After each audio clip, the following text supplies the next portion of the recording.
So if you're an expert in 2025, you might have noticed a certain shift in society and more specifically on social media, because experts in any field are respected less and less, and authority slowly but surely is shifting towards people who have the most followers, get the most likes, and get the most shares on social media. The problem with this is that the most followers, likes, and the best content is not always reflective of true expertise and the service that someone can provide. So this means that experts, true industry experts who have spent years of their life pursuing a certain goal, are being outsold by newbies, inexperienced people who are just great at creating content. If you're, for example, a coach or consultant trying to sell your services online, then this can be extremely frustrating. So in this video, I'm going to be breaking down how you might be dimming your light on social media and in the current marketplace, and how random people who are just better at content than you and better at positioning their offer are still outselling you, even though they don't possess the expertise that you do. But before I get into that, why do I have any credibility on this topic? So I'm a growth partner and consultant for online coaches who are experts in their fields and want to position their offer in a way where they can not only sell their offer for a higher price, but also achieve better client results and achieve more of those better client results. And in doing that, I've helped experts generate over $60,000 in the past few months. So without further ado, let's get into the meat of the video. Alright, so in this presentation, I'm going to cover why experts are ignored in 2025. And as you can see, I'll be going over how you might be dimming your light on social media and in the current marketplace, and how you can fix that, and what sort of exact steps you need to take in order to get there. So let's get started right away. So this is over here, this is you, the expert. I just used this emoji to represent an expert. And this is your competition, who is a little bit funny because they don't really have expertise, but they still are outselling you with regards to the customers. You can see that here there is a long line, while in your line there is only one person. It can feel like that sometimes.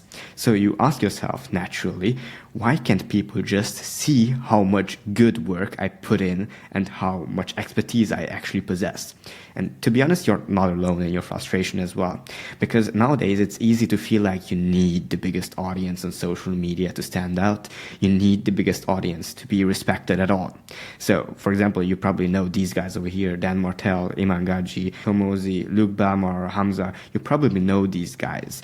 So nowadays it's easy to feel like you need the biggest audience. And it's also easy to feel like you need to promise obscene things to even get any attention. Because the market is getting so saturated, as you can probably see, that if you are just promising realistic things, people won't trust you just like that if you don't have a big following, for example. So you resort to promising obscene things like become a millionaire in an absurd time amount with the absurd method with money back guarantee.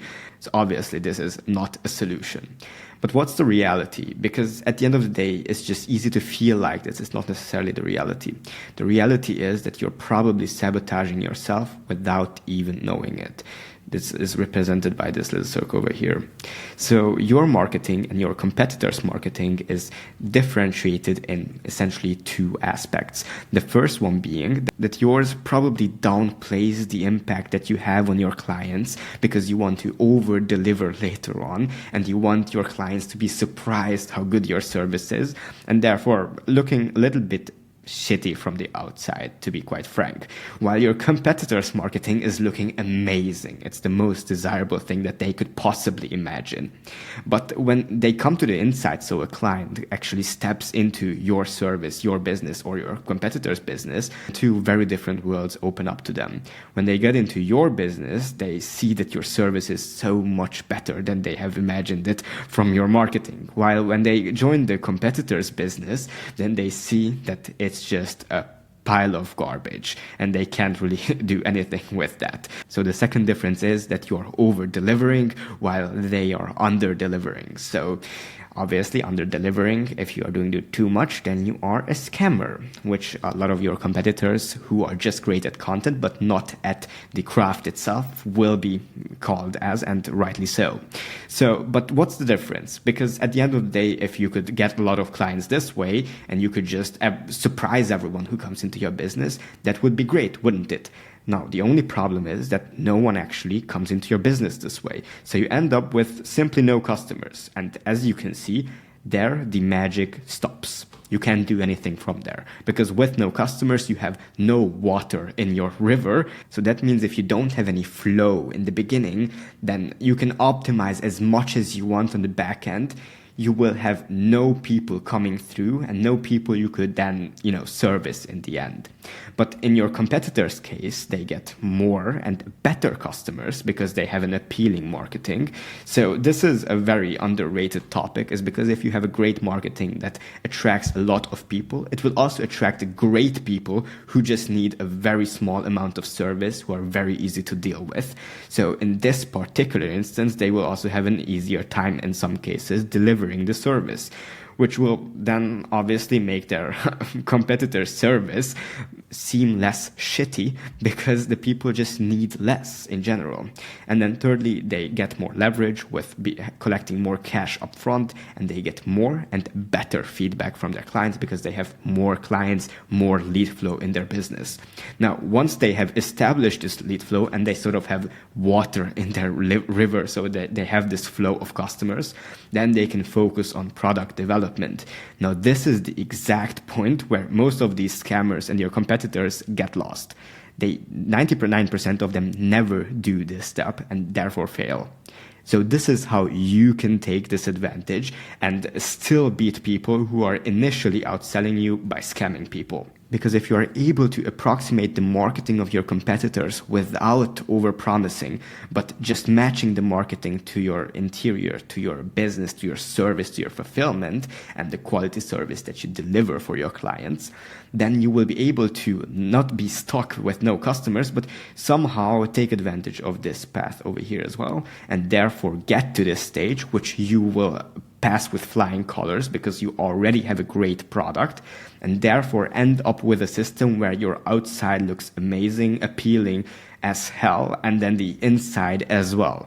Inside looks amazing as well. So now you might have the natural question, so how do you take your marketing from looking like this, being unappealing, not inviting whatsoever, not irresistible whatsoever, to becoming irresistible and becoming this holy grail of service that you could present yourself as? So in this process, you have to take into account four very simple steps. The first one is your offer and positioning, how you can structure your core business.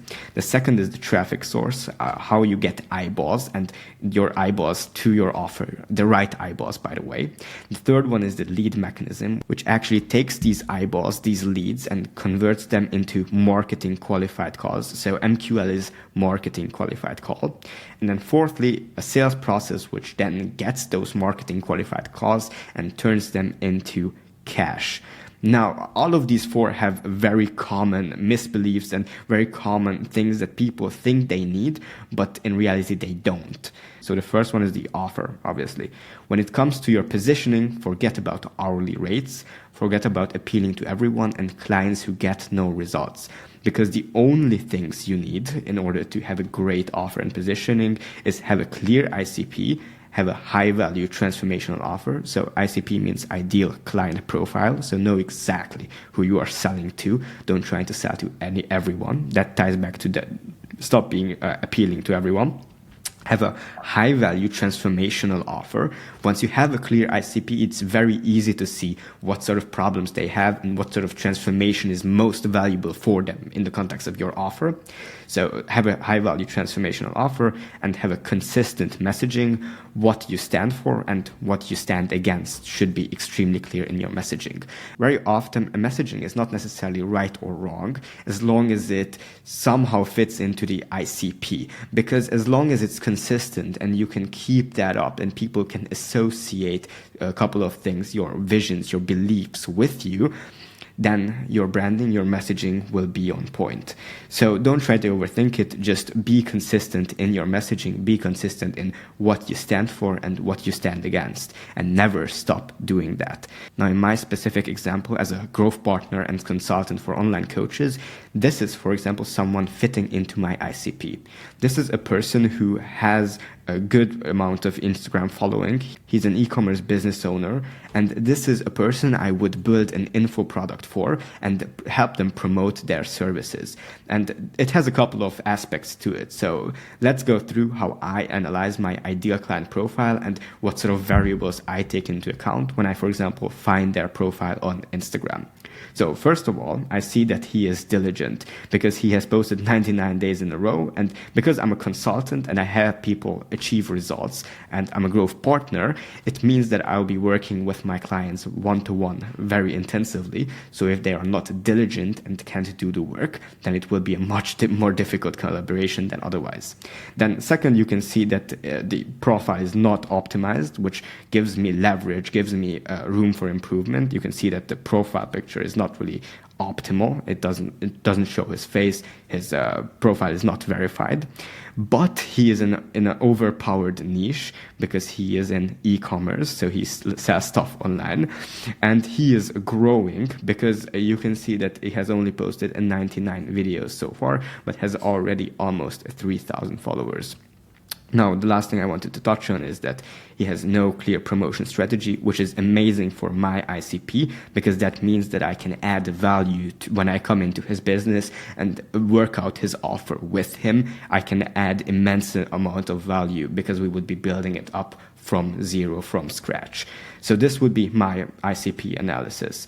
But essentially, once you have the offer and positioning and you have figured out your core business activity and your business model, then you have your traffic source, getting the right eyeballs to your offer. And when it comes to your getting traffic, you have to forget about going viral and going into details in your content or even spending on ads blindly, because the only things you need in order to grow your traffic and grow the right traffic is get the right eyeballs, focus on the right eyeballs, which is the cold traffic, get the right people to watch multiple times, this is traffic retention, and get the right people to even trust you. So not only know you and like you, but also trust you. So how does, for example, my ICP make this work? So he, first of all, has a story behind things, which obviously makes people like him and trust him because they see that he is consistent on his journey. Now, his content is also extremely personal because you can see he's just picking up the phone like, talking to a friend over here, which evidently makes people watch multiple times and follow along his journey. Now, lastly, I want to point out that he is on topic. He's never deviating sort of from his niche, which is extremely beneficial for audience retention and speaking to the right ICP, as I was talking over here, getting the right eyeballs. Because if he was to deviate from his content just to get views, just to go viral, then his efficiency, his following would be diluted with people who are not interested in e-commerce, who are just randomly there, and whom he will not be able to sell to later on once he launches an info product. Now, this was traffic, so this was getting the right eyeballs on your offer. From here, you need to have a lead mechanism which take these leads and converts them into marketing qualified booked calls. And when it comes to your lead mechanism, you absolutely need to forget about fancy landing pages. You need to forget about big email lists because you don't actually need them. The only things you need is get in contact with people with some way or another. That means DMing them directly, getting on a phone, email, having a killer setting framework, appointment setting framework, and having an efficient scheduling process. Now, to give you an example here of what we do for our clients, for example. So first of all, they get a lead magnet over here, as you can see. Then we ask about their current state. So what made them even learn about these sort of transformation. We frame the conversation very early. Then we find out their goals, their desired state, and keep the frame. So maybe I can help you find something that works. And then once they answer these questions, then we are looking for dead bodies, things that they have already tried but have not worked so far. And then lastly, if we see that we can help them, we propose a conversation, a call, and we take it from there. Then we have scheduled a call. So for example, here, sounds good. Thanks, Rich, for reaching out. I did another appointment schedule because it was a reschedule, but we just take it from there. So after you have a marketing qualified call booked from your lead mechanism and you have these calls on your calendar, then you need a logged in sales process to convert those marketing qualified calls into actual cash. And when it comes to your sales process, please forget about having to justify your price all the time. Please forget about the 10 plus automated messages and reminders and uncertainty about your bottlenecks, because these things you don't need to face. The only things you need to prevent these problems and not need to deal with them is get people to appear on the call in an understanding of the process. So they should have a clear idea of what you are doing and what sort of processes you are using to get people to where they want to go. Secondly, have a sales script that shifts beliefs rather than trying to address every single little thing on the call. So you should rather shift beliefs on the call and then obviously do the typical sales things to then close those people. And then lastly, which I see as an extremely impactful factor, is have internal mastery to be able to even ask for thousands of dollars and high ticket prices on the call. Now, you have to be very careful about tracking everything. So I recommend a tracking sheet like this, where you have everything outlined extremely clearly. Here you have your call booked, your source of the call, then the calls, total calls you have taken, live calls, no-shows, qualified and qualified closing rates, everything like that. So by tracking those things, you can identify exactly where the most qualified calls are coming from. By indicating the source, you would just be, putting that into that row. And then from there, you can identify what platforms you should focus on most, what techniques you should focus on most, and whether or not your script improvements have improved the qualified closing rate or not. But once you have that logged in, then I can finally say that you are in a position where you can finally take your marketing from looking like this to looking like this and actually being desirable and being reflective of the quality of your service. And this is the exact step-by-step process that will take you to a place where you stop being outsold by random guys who are just better at content than you, but are not necessarily better in their service. So if you like this video, then do the YouTube stuff, like, comment, subscribe, share, whatever it is. And if you're an online coach or consultant and you're looking to scale your business, then feel free to just DM me Build on Instagram. So I'm answering any questions regarding scaling your business and building out these processes that I've just talked about in this video and more, just specified for your specific situation. Just DM me the word Build on Instagram and let's brainstorm a plan that is perfect for you.